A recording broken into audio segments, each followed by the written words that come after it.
بسم اللہ الرحمن الرحیم۔ حضرت انس بن مالک رضی اللہ تعالیٰ عنہ فرماتے ہیں کہ ایک مرتبہ حضرت سلمان پارسی رضی اللہ تعالیٰ عنہ حضرت عمر رضی اللہ تعالیٰ عنہ کی خدمت میں حاضر ہوئے اور حضرت عمر رضی اللہ تعالیٰ عنہ تکیے پر ٹیک لگائے ہوئے تھے۔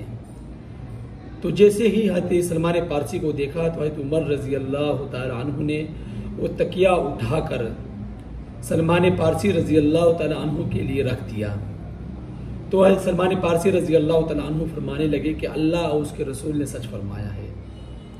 تو حضرت عمر رضی اللہ تعالیٰ عنہ نے اس موقع پر فرمایا، اے ابو عبداللہ، یہ حضرت سلمان پارسی رضی اللہ تعالیٰ عنہ کی کنیت ہے کہ اے ابو عبداللہ، اللہ اور اس کے رسول نے کیا فرمایا ہے ہمیں بھی ذرا سنائیے۔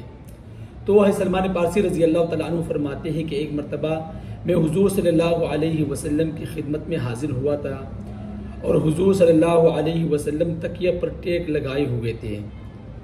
تو حضور صلی اللہ علیہ وسلم نے مجھے دیکھ کر وہ تکیہ میرے لیے رکھ دیا اور پھر فرمایا کہ سلمان پارسی، اگر کوئی مسلمان دوسرے مسلمان کے یہاں جائے اور جو مسلمان میزبان ہے وہ اس کا اکرام کرے، اس کے لیے تکیہ رکھ دے تو اللہ تعالیٰ اس کی ضرور مغفرت فرما دیتے ہیں۔ تو عمل چھوٹا سا ہے لیکن اس پر اجر بہت بڑا ہے۔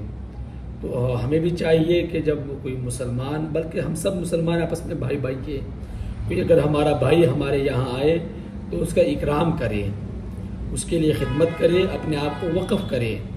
یہ حضور صلی اللہ علیہ وسلم کی سنت ہے اور معمولی سی ہمیں نظر آتی ہے لیکن اس پر کتنا بڑا اجر ہے کہ اللہ تعالیٰ مغفرت کا ہمیں سرٹیفکیٹ دے دیتے ہیں کہ بھئی تمہاری مغفرت ہو گئی ہے۔ کتنی بڑی بات ہے۔ تو اللہ سے دعا ہے اللہ عمل کی سمجھ کی توفیق عطا فرمائے۔